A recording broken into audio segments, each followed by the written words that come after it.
M संपूर्ण देशवासीक समक्ष बाबा डिहबारक महिमाक गुणगान करैत एकटा रचना प्रस्तुत कऽ रहल छी।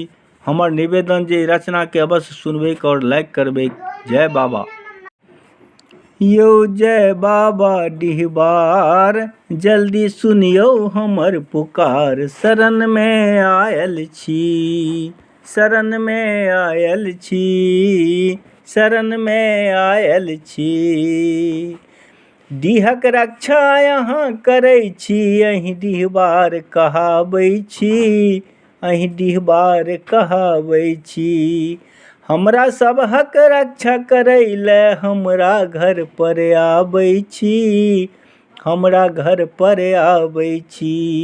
यौ बाबा देवनाथ सरकार, जल्दी सुनियौ हमर पुकार। शरण में आयल छी, शरण में आयल छी, शरण में आयल छी।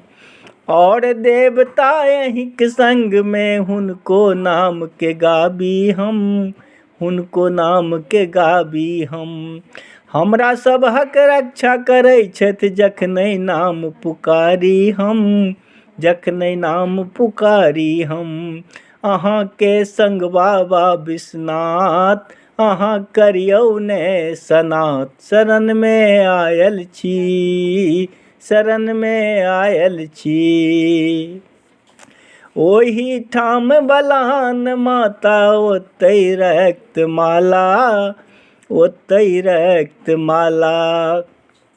शत्रु सबके नाश करै छथि पहिरैत फूलक माला, पहिरैत फूलक माला। राजा सब कुछ सँ लाचार, अहीं सब करबै आब विचार। शरण में आयल छी, शरण में आयल छी।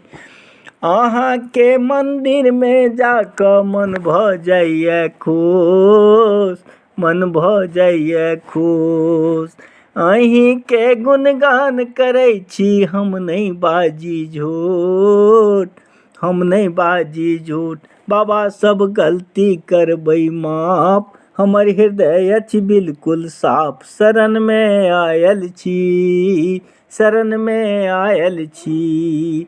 एखन बौआयल छी, शरण में आयल छी, शरण में आयल छी, शरण में आयल छी। जय बाबा डिहबार।